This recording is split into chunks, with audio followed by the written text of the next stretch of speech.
The crystal chandeliers of the grand hall trembled as the string quartet abruptly stopped playing. Seraphina stood at the head table, her delicate hand resting possessively on Alpha King Cassian's broad shoulder. "I'm sorry to interrupt the royal banquet." Her voice echoed, laced with a feigned, breathless innocence that instantly chilled the cavernous room. "But the king and I can hide our blessing no longer. I am pregnant with his heir." A collective, suffocating gasp strangled the air. Hundreds of predatory eyes darted to Lisa, the reigning Luna. She didn't scream. She didn't cry.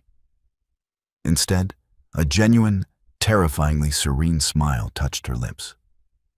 Slowly, she slid the heavy, diamond-encrusted wedding ring from her finger, placed it gently onto the silver platter before her, turned her back, and disappeared forever. The silence that followed Lisa's departure was not empty. It was a heavy, suffocating weight that pressed down on the chests of the 300 elites gathered in the grand hall. It was the silence of a kingdom fracturing. Cassian sat frozen in his high-backed velvet chair, his golden eyes, usually burning with the fierce authority of the Alpha King, were wide and vacant, anchored to the silver platter in front of him. The platinum band, adorned with a flawless 3-carat diamond, caught the light of the chandeliers. It looked unimaginably small, yet it carried the weight of a severed bond. He could almost still feel the residual warmth of her skin on the metal. She smiled. The thought looped in his mind, a jarring, dissonant chord. He had braced himself for her fury, for the shattering of glass, for a public display of Luna's dominance that would force him to assert his rank. He had expected her to fight for him, or at least fight for her pride. He had not expected that gentle, terrifying curve of her lips. It wasn't a smile of a broken woman. It was the smile of a prisoner who had just been handed the keys to her cell. "Cassian," Seraphina murmured, her fingers curling tighter into the fabric of his tailored suit. Her voice, usually a sweet balm to his ego, now grated against his heightened senses like grinding stones. He didn't look at her. The scent of her, sweet vanilla and the faint, earthy undertone of the new life growing within her, suddenly made him nauseous. Around them, the murmurs began, first as a low hum, then rising like a swarm of disturbed hornets. The pack elders, seated at the adjacent tables, were exchanging dark, calculating glances. Alpha King or not, Aluna did not simply walk away from her mate. The bond was sacred. It was biological. It was magic. Tearing it apart should have brought her to her knees in agonizing pain. Yet her steps had been measured, graceful and entirely unbroken. "Guards," Cassian whispered. His voice was hoarse, scraping against his throat.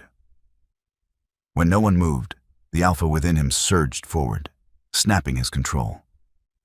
He slammed his fists onto the mahogany table, splintering the wood. "Guards!" His roar shook the crystal glasses, sending several crashing to the marble floor. "Stop her. Do not let her leave the grounds." His beta, Marcus, stepped out from the shadows of the pillars, his face a mask of grim reluctance. "Alpha, I cannot." Cassian's eyes flashed a dangerous, luminous amber. He stood, his massive frame towering over the table. Seraphina flinched, taking a hasty step back. "What do you mean you can't, Marcus? Are you defying a direct order?" "No, Alpha," Marcus said, bowing his head slightly, exposing his neck in a sign of submission, though his voice remained firm. "I cannot stop her because she's already gone. The perimeter guards reported her exit 3 minutes ago. A black vehicle was waiting for her at the edge of the wards." 3 minutes? Cassian snarled, pushing past the table, ignoring Seraphina's gasp as he brushed past her. "She was just here. The wards should have locked down. She overrode them, Marcus stated quietly, stepping aside as Cassian marched down the center aisle. The guests parted like water, avoiding the radiating heat of their king's fury. She used the Luna's command. The wards recognized her authority and let her pass. She is outside our territory. Cassian stopped dead in the center of the hall. He reached inward, diving into the mental space where the pack bond resided. He reached for the golden thread that had connected his soul to Lisa's for 5 years. He expected to feel distance, or perhaps the sharp, jagged edges of a wound. Instead, he found absolutely nothing. The space where she had existed in his mind was a smooth, impenetrable wall of obsidian. She hadn't just walked away. She had deliberately, forcefully severed the psychic connection. The realization hit him with the force of a physical blow, driving the breath from his lungs. He stumbled back half a step. A king without his queen. An alpha without his Luna. He looked back toward the head table. Serafina was watching him, her hands resting protectively over her flat stomach, her lower lip trembling in a picture-perfect display of vulnerability. But Cassian wasn't looking at her. He was looking at the empty chair beside his and the profound, chilling absence that now filled his hall. The torrential rain began just after midnight, washing away whatever faint scent Lisa might have left behind on the slick asphalt. Cassian stood on the balcony of his private study, the cold downpour soaking through his white dress shirt, plastering it to his skin. He didn't feel the cold. The burning chaos in his chest consumed everything else. 4 hours. It had been 4 hours since the banquet, and his elite trackers had returned with absolutely nothing. She meticulously planned this, Marcus said from the doorway. The beta hadn't stepped onto the balcony, respecting the volatile state of his alpha. The vehicle that picked her up had ghost plates. They swapped cars 3 times in the city's underpass network, effectively blinding our street cameras. By the time they reached the interstate, the trail was entirely cold.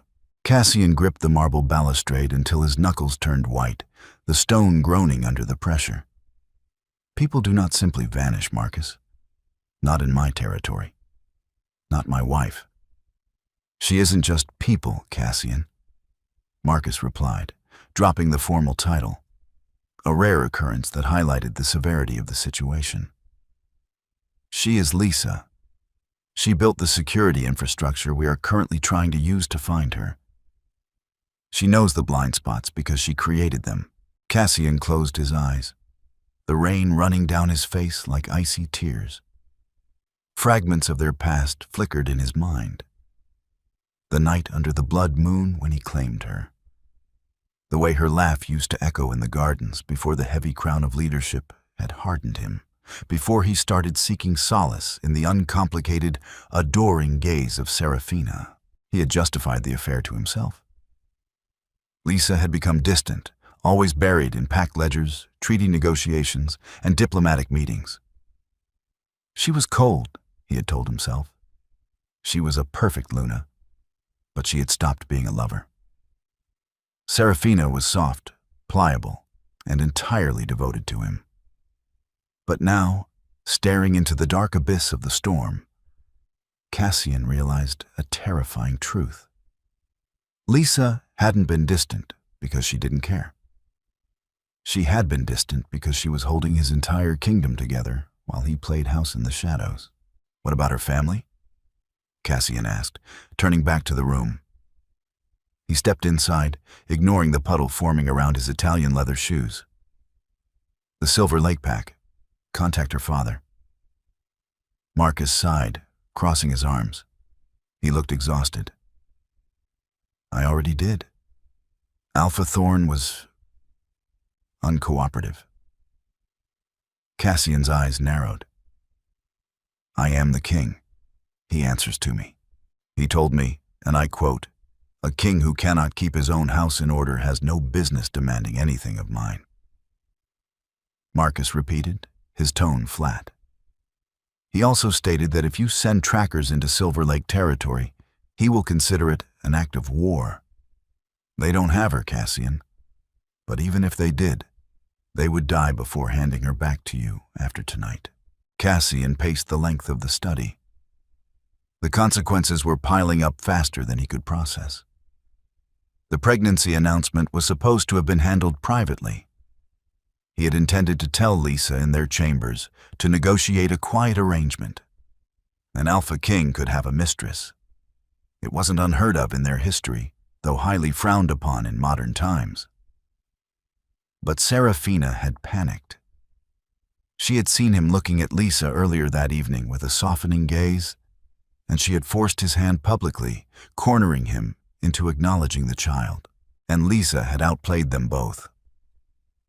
With a single smile and a discarded ring, she had shifted the narrative. She wasn't the discarded wife. She was the sovereign who had abdicated from a tainted throne. A timid knock echoed through the room. The heavy oak door creaked open, and Serafina peeked inside.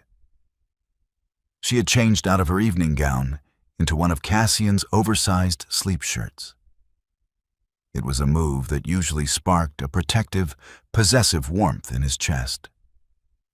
Tonight, it just looked messy. "Cassian?" she whispered, stepping into the room. "You're soaked. Please come to bed. The stress isn't good for us." She placed a hand on her stomach. Cassian stared at her. For the first time, the veil of infatuation lifted. He saw the calculation in her eyes, the subtle desperation to secure her new position before the dust settled. "Get out," he said. His voice was dangerously quiet. Serafina froze. "What?" "I said, get out of my study," Cassian repeated, the alpha resonance vibrating in his chest, forcing her wolf to submit. She whimpered, taking a step back. "Marcus, have her move to the East Wing guest quarters. She is not to enter the royal chambers." "Cassian, you can't!" Serafina cried, real panic finally bleeding into her voice. "I carry your heir." "You carry a child," Cassian corrected coldly. "Whether it is an heir remains to be seen. Now leave." As Serafina was escorted away, sobbing into her hands, Cassian looked back out at the storm. The ring sat on his desk, a mocking reminder of his arrogance. Lisa had left him with the very thing he thought he wanted, and in doing so, she had taken absolutely everything else. 3 days later, the true scale of Lisa's departure began to manifest, not in the absence of her scent, but in the slow, agonizing collapse of Cassian's empire. Lisa sat by the window of a sun-drenched coastal cottage, hundreds of miles from the dense pine forests of the Werewolf territories. The scent of salt and sea spray was sharp and clean, a stark contrast to the heavy, politically charged air of the palace. She wore a simple cashmere sweater and loose linen pants, her bare feet tucked beneath her. In her lap rested a sleek, encrypted tablet. She took a sip of her herbal tea, watching the waves crash against the rocky shore. Her reflection in the glass showed a woman who looked tired, but remarkably light. The dark circles under her eyes were fading. The chronic tension that had lived in her jaw for 2 years was gone. The screen of her tablet flickered to life, displaying a secure video feed. A man with sharp features and silver-streaked hair appeared on the screen. It was Elias, the premier financial broker for the supernatural elite, and a man whose loyalty Lisa had secured long before Cassian had ever looked twice at Serafina. "It is done, my lady," Elias said, his voice crisp and professional. "The final asset transfers cleared an hour ago. The holding companies have been fully liquidated and restructured under the new offshore trusts. And the king's access? Lisa asked, her voice calm, devoid of the emotional wreckage one might expect from a betrayed wife. Completely severed, Elias confirmed, a hint of a smirk playing on his lips. Alpha Cassian woke up this morning to find that the royal discretionary funds, the international real estate portfolio, and the primary venture capital accounts are locked. As you instructed, we left the domestic operational funds intact so the pack itself does not suffer. But his personal wealth and the king's treasury? Gone. Lisa nodded slowly. She wasn't acting out of petty vengeance. She was executing a survival protocol. The backstory was something she rarely let herself dwell on, but it fueled her every move. She had known about Serafina for 6 months. At first, it had broken her. She had spent nights pacing the grand halls, choking on the scent of another woman on her mate's clothes. But then, the grief had crystallized into something cold and sharp. She had started looking closer at Cassian's dealings, the way he carelessly alienated their allies, the way his ego had bloated while she managed the delicate treaties that kept the human and wolf worlds from colliding. Cassian was a warrior, a figurehead, but Lisa was the architect. When she discovered Serafina was pregnant a week before the banquet, Lisa knew her time was up. A royal bastard would fracture the pack's loyalty, and Cassian, blinded by his desire for an heir, since Lisa had been unable to conceive, would protect the mistress at the cost of the kingdom. Lisa refused to let herself be collateral damage in his tragic play. So, she began to unweave her threads from his tapestry. "What is the status of the Northern Alliance?" Lisa asked, setting her tea down. "Alpha Tauren sends his regards," Elias replied. "He received your dossier. He has formally withdrawn his support from King Cassian's coalition. Without the northern timber and shipping routes, Cassian's supply lines will dry up in a month." Tauren stated he signed the treaty because he trusted the Luna's wisdom, not the king's temper. "Good. Keep monitoring the situation, Elias. Cassian is arrogant, but he isn't stupid. When he realizes he can't find me through trackers, he will try to find me through the money." "Let him try." Elias chuckled softly. "You don't exist anymore, Lisa. You are a ghost with a very healthy bank account."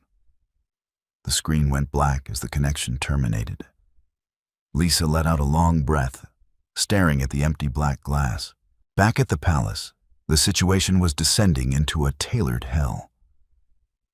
Cassian was staring at a stack of red-flagged financial reports on his desk. Marcus stood opposite him, looking paler than usual. "Explain this to me," Cassian demanded, his voice eerily quiet, tapping a heavy finger against a document. "Explain how the king of the unified packs suddenly has his credit lines frozen by a human bank." "It's not just the humans, Alpha," Marcus said, swallowing hard. "The supernatural accounts. They were all held under the Luna's maiden name, or through shell corporations she managed. You gave her full power of attorney 3 years ago when you went on the Southern campaign." Cassian's eyes widened slightly as the memory hit him. He had signed the papers without reading them, dismissing them as administrative drivel. "Handle it, Lisa. I have a war to fight," he had told her. "She didn't steal from us, Cassian," Marcus continued, his voice heavy with dread. "She just took back exactly what she built. The pack accounts are fine, but the royal treasury, the leverage you used to keep the alphas in line, she took it all." Cassian sank back into his chair, the room spinning slightly. The picture was finally coming into focus. The smile at the banquet, the silent departure. It wasn't surrender. It was a checkmate. "Alpha." Marcus hesitated, then pulled one final letter from his jacket. "There is one more thing. From the royal physician." "What now?" Cassian snapped. Is Serafina demanding larger quarters again? No, Marcus said, sliding the sealed envelope across the desk. The physician ran the routine genetic markers on Serafina's blood work this morning to check the pup's wolf strain. He brought this directly to me. Cassian stared at the envelope. A cold dread, far more primal than the loss of money or prestige, began to uncoil in his gut. He ripped it open, his eyes scanning the medical jargon until they landed on the bolded conclusion at the bottom of the page. The silence in the room returned, thicker and more suffocating than before. Cassian slowly crushed the paper in his fist, his golden eyes dimming into a hollow, dead stare. The child Serafina was carrying didn't have the alpha gene. Next steps. I have generated the first 3 chapters and the opening hook. Approximately 2,500 words. The story is set up with high stakes, complex character dynamics, and a major twist at the end of Chapter 3 that will propel the rest of the narrative. Let me know when you are ready for Part 2, where we will explore Cassian's unraveling kingdom, Lisa's new empowered life, and the inevitable collision between the two. The crumpled medical report felt like a burning coal in Cassian's fist. He didn't roar. He didn't shatter the antique desk or shift into his massive wolf form to tear the study apart. He simply sat there, a chilling, absolute stillness overtaking him. The silence in the room was profound, save for the rhythmic drumming of the rain against the glass, a stark contrast to the tempest of betrayal raging within his chest. "Not mine," he breathed, the words tasting like ash on his tongue. Marcus remained rooted to the spot, his posture rigid with a mixture of dread and sympathetic horror. "The markers are conclusive, Alpha. The genetic structure lacks the dominant royal alpha alleles entirely. It's a standard werewolf strain, an omega, perhaps a low-ranking delta. But it is definitively not of your bloodline." Cassian slowly flattened the paper out on the mahogany surface, his eyes tracing the damning lines again and again, hoping the words would somehow reconfigure themselves. They didn't. For months, Serafina's sweet smiles and devoted whispers had been a sanctuary from the relentless pressures of leadership and the perceived coldness of his Luna. She had stroked his ego, made him feel like an infallible god among wolves. And all the while, she had been laying a trap, playing on his desperate, biologically driven desire for an heir, a vulnerability she had expertly exploited. Who? Cassian's voice was a low, dangerous rumble that vibrated through the floorboards. "We don't know yet," Marcus admitted softly. "The physician is running comparative analyses against the pack database, but if the father isn't one of ours, find him." Cassian stood, the sudden movement causing his heavy leather chair to scrape violently against the floor. The suppressed alpha aura finally broke free, a suffocating atmospheric pressure that forced Marcus to briefly avert his eyes and bare his throat in instinctual submission. "I want every guard, every tracker, every digital footprint analyzed. Find out who she was seeing. Find out who she was talking to." "And Serafina?" Marcus asked carefully, recovering his composure. Cassian walked to the window, staring out into the black storm. The image of Lisa, placing her wedding ring on the silver platter with that terrifyingly serene smile, flashed behind his eyes. She had known. Somehow, she had known, or at least suspected enough to walk away before the rot fully consumed them both. She hadn't left him just because of the affair. She had left him because he was a fool who had let an impostor compromise the throne. "Leave her in the East Wing," Cassian said, his voice eerily devoid of its usual thunder. "Lock the doors. Post the royal guard. She is not to communicate with anyone inside or outside the palace. Bring her meals, but nothing else. I will deal with her when I have secured my borders. But securing the borders was proving to be a logistical nightmare. By the end of the week, the financial bleed had become a hemorrhage.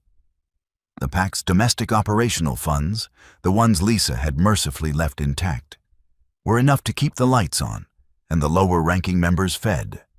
However, the king's treasury was the grease that kept the political wheels turning. Without it, the delicate alliances Cassian had built began to snap like dry twigs. The Council of Elders convened on the 7th day. The Grand Hall, which had echoed with a collective gasp just a week prior, now hummed with aggressive, disgruntled murmurs. Cassian sat on the elevated throne, feeling its physical hardness for the first time. It felt too large, too empty. The seat beside him, carved from the same ancient oak, was glaringly vacant. Elder Vance, a grizzled wolf with a scarred visage, stood at the center of the mosaic floor. Alpha Cassian, the southern packs are refusing to send their tribute. They claim that without the Luna's signature on the trade subsidies, the treaties are null and void. Remind them of our military strength, Vance, Cassian countered, leaning forward, resting his chin on his fist. Treaties are backed by fang and claw, not just ink. With respect, Alpha, Vance retorted, not backing down. Our military strength relies on the northern timber and steel imports for weaponry and fortification. Alpha Tauren has embargoed all shipments. The whispers are spreading, Cassian. They say a king who was fooled by a Delta's mistress and outsmarted by his own wife is no king to follow into battle. A low growl tore through Cassian's chest, silencing the room instantly. His golden eyes flared, pinning Vance in place. Watch your tongue, Elder. My patience is wearing thin. And our loyalty is running on fumes, another elder muttered from the back. Cassian stood, the sheer size of him casting a long shadow across the marble. I will handle the Northern Alliance. I will handle the Southern Pacts, and I will retrieve my Luna. Until then, you will hold your lines and remember who conquered those territories in the first place. He stormed out of the hall, the heavy oak doors slamming shut behind him with the finality of a crypt. He walked briskly down the corridor, ignoring the frantic salutes of the guards. He didn't go to his study. He didn't go to the war room. Instead, his feet carried him, almost against his will, to the royal chambers. He pushed the door open. The room smelled of stale air and faint lavender. Lisa's signature scent, now rapidly fading into nothingness. Her closet was half empty, stripped only of her most practical clothing. Her vanity was cleared of her meticulously organized ledgers. He sat on the edge of the sprawling silk-sheeted bed, dropping his head into his hands. For the first time since he was a young pup, fighting for dominance in the training rings, Alpha King Cassian felt entirely, suffocatingly alone. The crown upon his head had never felt heavier, and the realization was a bitter pill to swallow. The true power of his kingdom had never resided in his roar. It had resided in her quiet, unwavering grace, and he had thrown it away. The Pacific Northwest was a haven for those who wished to remain hidden. The constant drizzle and thick, evergreen canopy provided a natural cloak against both satellite surveillance and the keen noses of supernatural trackers. Lisa stood on the wraparound deck of a sprawling, glass-fronted cabin nestled high in the Cascade Mountains. The air was sharp with the scent of pine and wet earth. It was a far cry from the opulent, suffocating luxury of the royal palace. Here, the silence wasn't a weapon. It was a sanctuary. She pulled her thick cardigan tighter around her shoulders, holding a mug of black coffee. Despite the serene surroundings, the internal war raged on.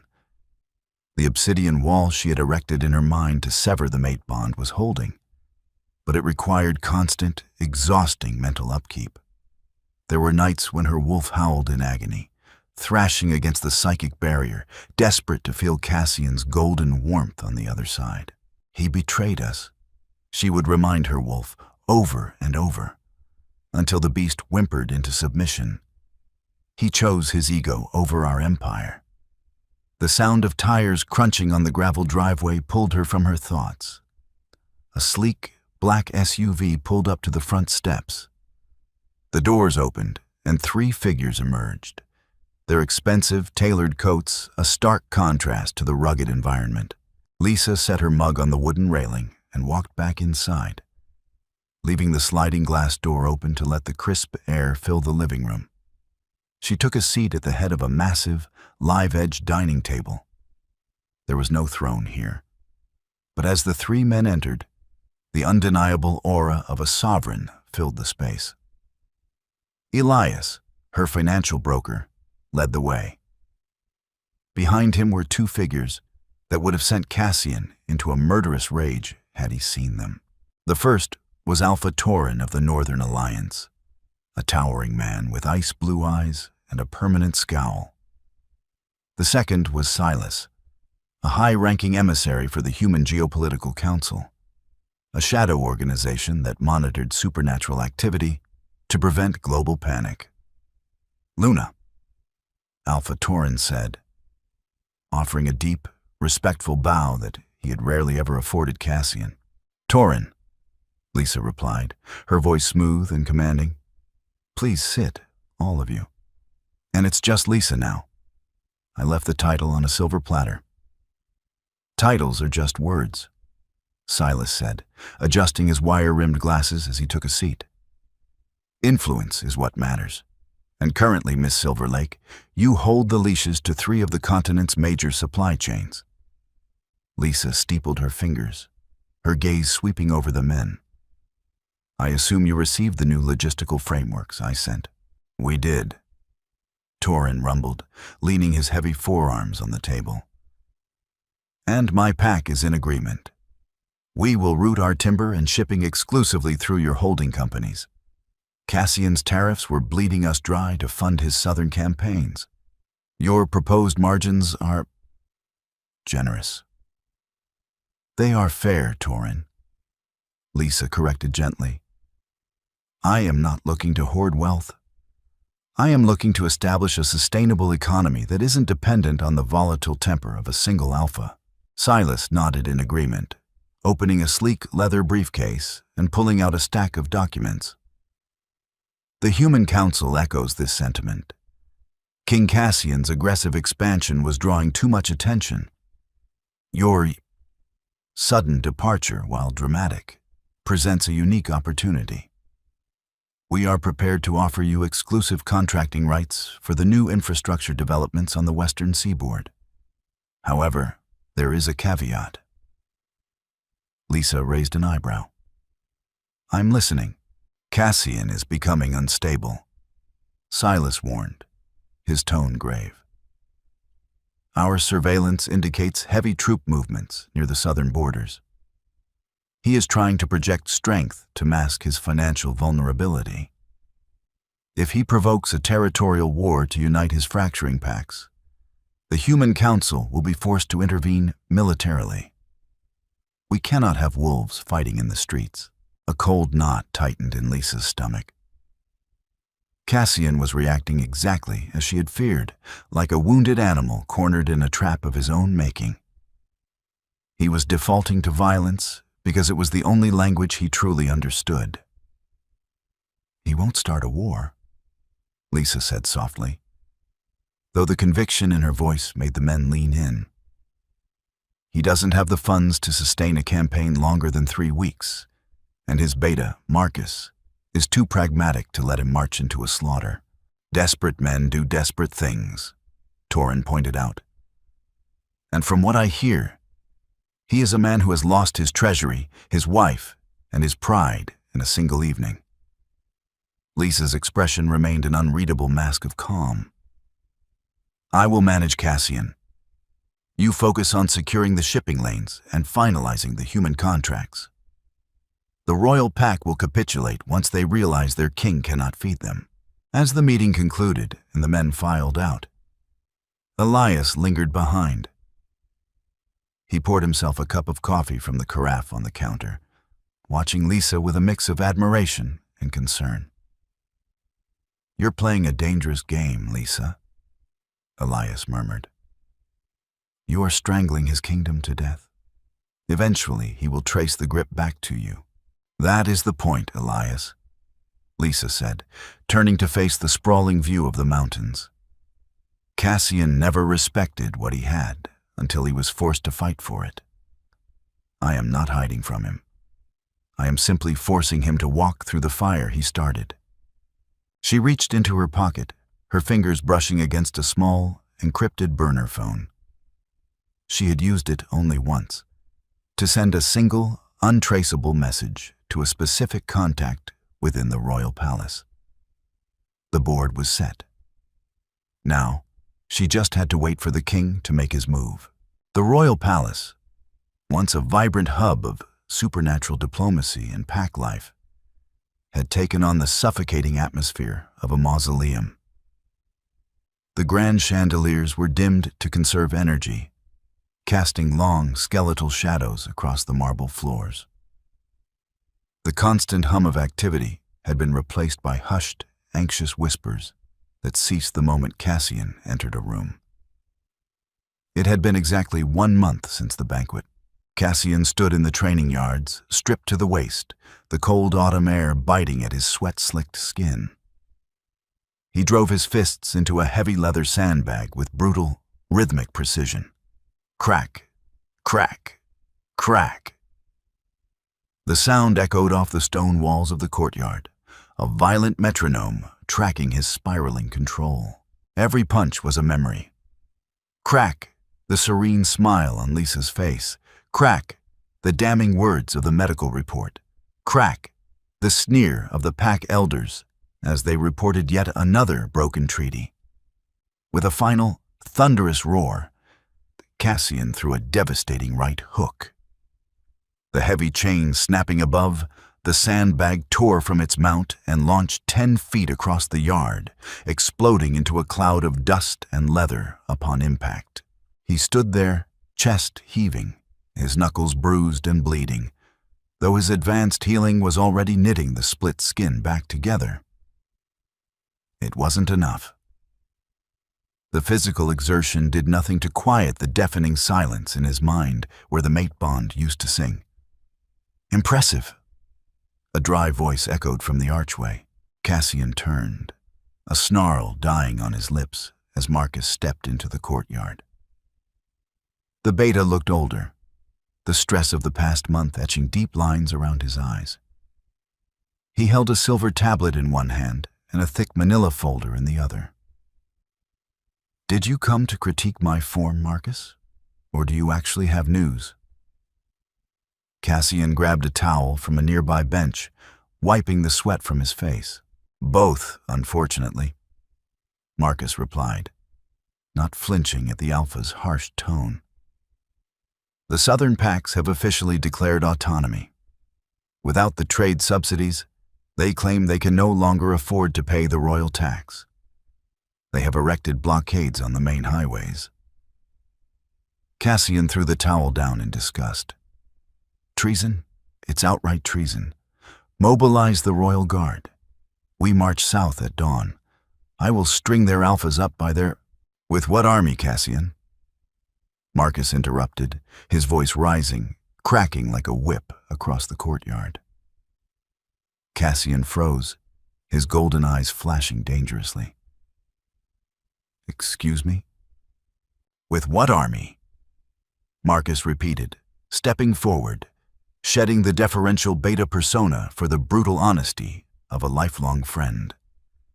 The guard hasn't been paid their full wages in 3 weeks. The mess halls are rationing meat. The armory is depleted because the northern timber and steel imports vanished the night your wife did. If you march south, you won't be leading an army. You'll be leading a starving mob into a slaughter. The truth of the words hit Cassian harder than any physical blow. He slowly sank onto the wooden bench, resting his elbows on his knees, staring at his bloodied hands. He was a king ruling over a kingdom of ghosts and debt. What about the guard who slept with Seraphina?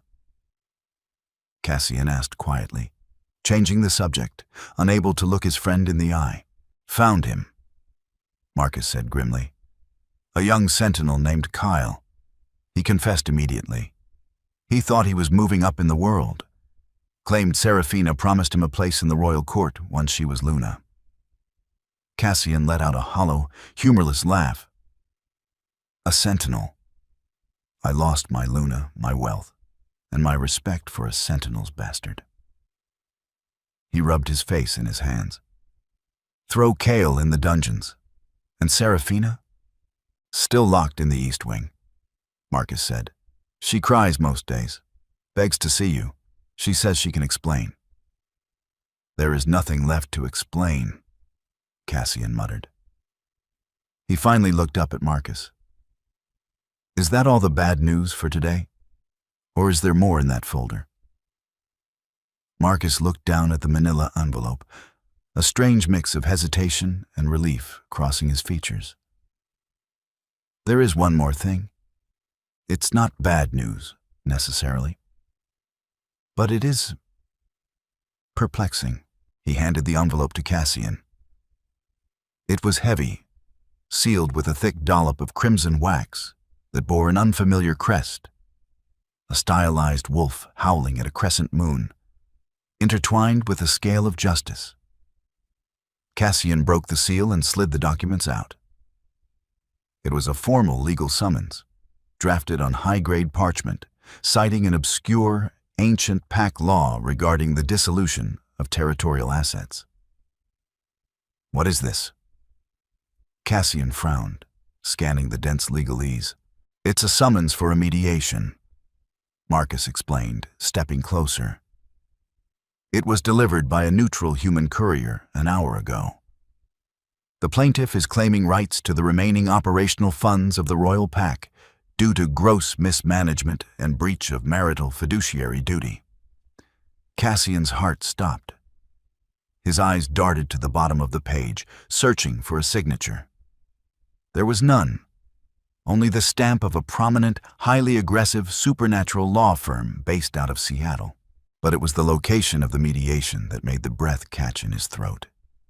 The Obsidian Hotel, Neutral Zone, Seattle, Washington. Friday, 8 p.m. Seattle, Cassian whispered. He looked up at Marcus, a desperate, frantic hope igniting in his chest for the first time in a month. She isn't hiding. No, Marcus agreed softly. She's not hiding, Cassian. She's inviting you. She's holding the last thread of your kingdom over a fire, and she wants you to come watch her burn it. Cassian stood up, the exhaustion vanishing from his muscles, replaced by a sudden, electric surge of adrenaline. She had left a breadcrumb. It was a trap, a humiliation, a calculated move to force him to his knees in a neutral territory where his alpha command held no legal weight, and he was going to walk right into it. Prepare the jet, Cassian ordered, his voice ringing with a newfound clarity. Cancel all internal meetings. Put the guard on a defensive perimeter. What are you going to do, Cassian? Marcus asked, watching the dangerous spark return to his king's eyes. Cassian looked at the legal document, his thumb brushing over the wax seal.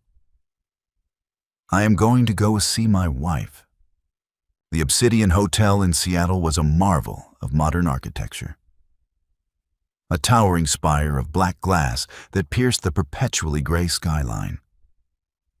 More importantly, it was designated as absolute neutral ground, a sanctuary strictly moderated by the Human Geopolitical Council. Embedded within the foundation were ancient runic dampeners, that effectively neutralized supernatural abilities. As Cassian stepped through the revolving glass doors, the change was instantaneous and nauseating.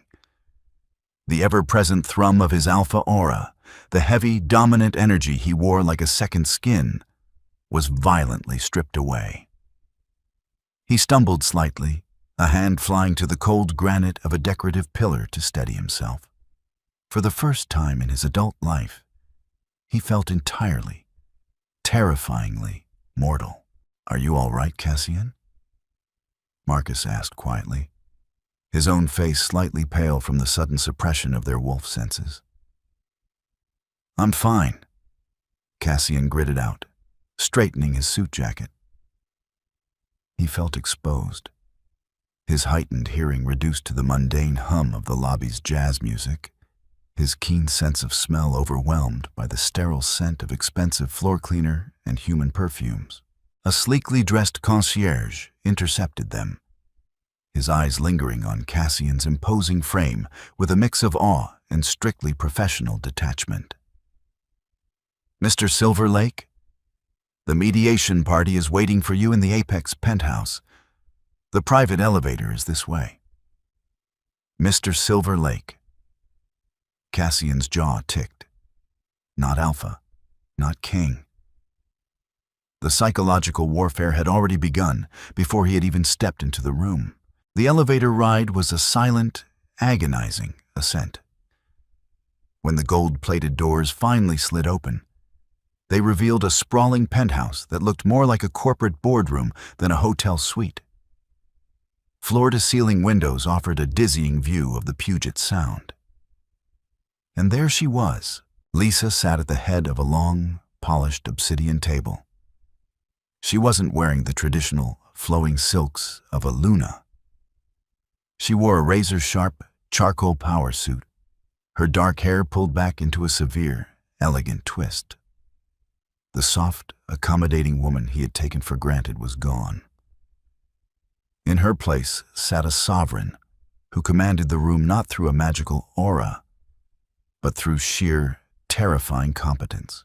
Flanking her were three individuals: Elias, the financial broker, a woman Cassian recognized as a high-powered supernatural litigator, and Silas, the human council emissary.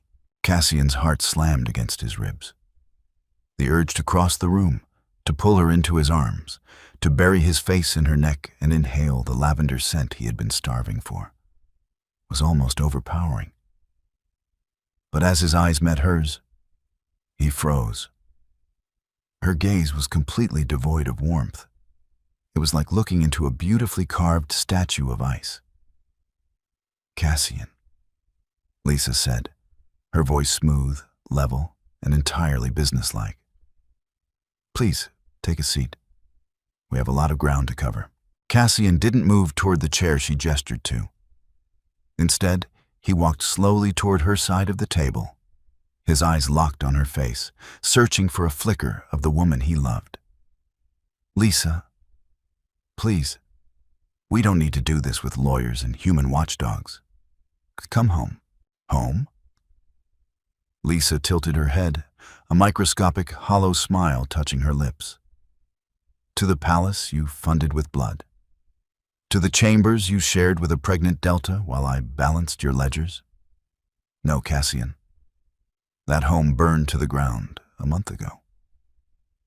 "She wasn't pregnant with my child," Cassian said, his voice dropping to a desperate, ragged whisper, leaning his hands on the table. "I know that now. She lied to me, Lisa. She manipulated the situation." "I am aware," Lisa replied smoothly, not blinking. "I received a copy of the medical report the same morning you did." Cassian recoiled as if struck. "You knew? If you knew she was lying, why didn't you expose her? Why did you leave?" "Because the paternity of the child was irrelevant," Lisa stated, her voice hardening, cutting through his desperation like a scalpel. The fact that you were careless enough to let an impostor into the royal bedchamber, the fact that you allowed your ego to jeopardize the stability of the entire pack. That is why I left. Serafina was just a symptom, Cassian. You are the disease. The brutal honesty of her words echoed in the silent room.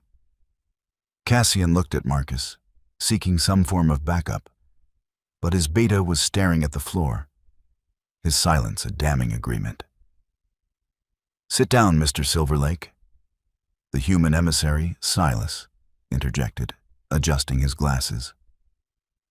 "Or the security detail will escort you out, and the negotiations will proceed in absentia, which will not end favorably for your remaining assets." Defeated, suffocating under the weight of his own hubris, Cassian slowly walked to the opposite end of the table and sank into the chair. He looked across the expanse of black glass at his wife. She wasn't an ocean away. She was merely 10 feet across a table. Yet, as the lawyers opened their briefcases, Cassian realized she had never been further out of his reach. The mediation did not resemble a negotiation. It was a highly formalized execution.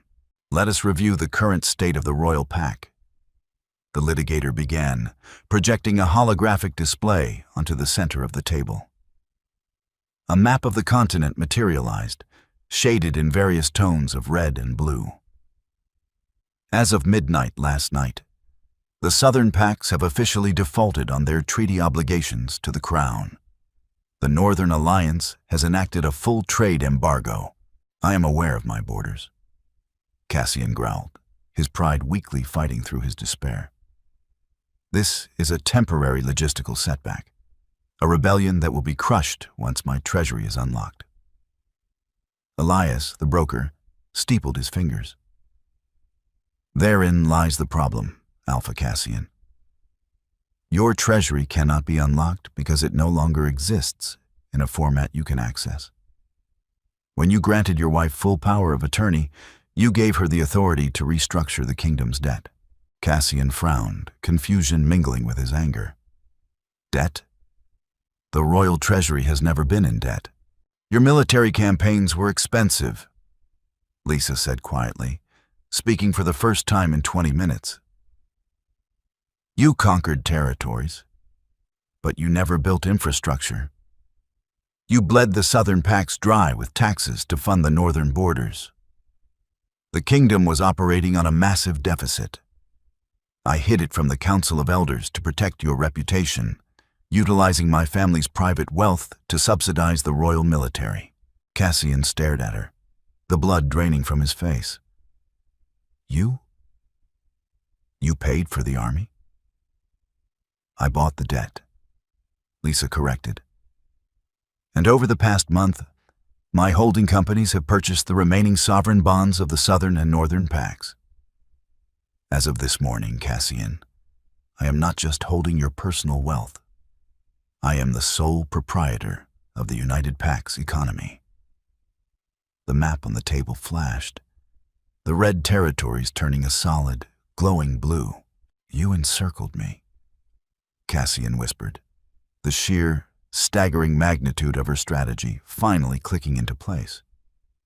She hadn't just run away. She had orchestrated a bloodless coup. While he was punching sandbags and hunting for ghosts, she had been systematically dismantling the financial architecture of his reign. The Human Council has reviewed the new logistical frameworks established by Ms. Silver Lake, Silas stated, his tone devoid of empathy. They are sustainable. They prioritize infrastructure over warfare. Under your leadership, King Cassian, the supernatural community was inching toward a public exposure event. That is unacceptable to my government. So, what is this? Cassian asked, his voice shaking with a potent mix of rage and profound awe. He looked at Lisa. Are you going to starve my pack until they turn on me? Your pack is currently being fed by grain shipments I routed through the eastern seaboard yesterday, Lisa replied evenly. I have no intention of harming the people, Cassian. They are innocent in this. but they cannot thrive under a king who governs with fangs instead of foresight. The litigator slid a thick, leather-bound folio across the smooth glass table. It came to a stop inches from Cassian's hands. "These are the terms of surrender," Lisa said, her eyes meeting his, unyielding and absolute. "You will sign the articles of abdication. You will relinquish the title of Alpha King. Marcus will be appointed as Regent Alpha of the Central Territory, operating under a council led by the Northern and Southern Alphas." Cassian looked down at the gold-embossed letters on the folio. "And me? What happens to me?" "You will be granted a modest estate in the Yukon Territory," Lisa said, her voice dropping a fraction of an octave, hinting at the exhaustion buried beneath her iron facade. "You will live in exile. If you attempt to rally loyalists, if you attempt to contact the military, the Human Council will classify you as a domestic terrorist, and the Allied Pacts will hunt you down." "You would do that?" Cassian asked, a single tear breaking free and tracking down his scarred cheek. "After 5 years. You would banish me to the ice?" Lisa looked at him, and for a fleeting, heartbreaking second, the impenetrable ice in her eyes cracked. He saw the grief, the years of quiet suffering, the agony of a mate bond she had forcefully cauterized to save herself. "You banished yourself, Cassian," she whispered. "The night you let her announce a lie in our halls and expected me to sit beside you and smile." The penthouse fell into a suffocating silence. The only sound was the distant, muffled howling of the Seattle wind battering against the reinforced glass. Cassian stared at the heavy fountain pen resting beside the folio. To sign was to erase his legacy. To sign was to admit that he was not the infallible god the history books had painted him to be. He was just a wolf who had grown too large, too arrogant, and had crushed the only real treasure he possessed under his own heavy paws. He looked at Marcus. His lifelong friend, his beta, stood perfectly still. His eyes filled with a heavy, mournful truth. Marcus knew it too. The kingdom was already gone. This signature was just a formality to prevent a slaughter. "If I sign this," Cassian said, his voice a rasping croak, his eyes locked on Lisa, "do I ever get to see you again?" Lisa's posture remained rigid, but her hands, folded neatly on the table, tightened slightly. "No, Cassian. The mate bond is broken. Our paths diverge here." "I never wanted to break you," he confessed, the words tearing from his throat, stripping away the last remnants of the Alpha King. He wasn't negotiating anymore. He was bleeding out on the polished floor of a human hotel. "I got lost, Lisa. I got lost in the roaring, in the power. I forgot that you were the quiet ground holding me up." "I know," Lisa said softly. The anger was gone now, replaced by a profound, hollow tragedy. "And that is why you cannot be king. A ruler cannot forget the ground he stands on without eventually falling." Cassian swallowed hard. He reached out with a trembling hand and picked up the fountain pen. It felt heavier than any broadsword he had ever swung in battle. He uncapped it, the black ink pooling at the golden nib. He didn't read the dense legal text. He didn't need to. He knew exactly what it cost. With a swift, jagged motion, he dragged the pen across the signature line. Cassian Vance. No titles. No pack affiliations. Just a man. The moment the ink dried, a strange, metaphysical shockwave rippled through the room. Even the humans seemed to feel the sudden shift in atmospheric pressure. The magical contract of his kingship, tied to the ley lines of the territories, snapped. Cassian gasped, clutching his chest as a physical pain lanced through his heart, the final, absolute severing of his dominion. Lisa stood up. She didn't look triumphant. She looked incredibly tired. The funds will be released to Marcus's accounts within the hour, Lisa said to the litigator. She turned to Silas. The transition will be peaceful. You have my word.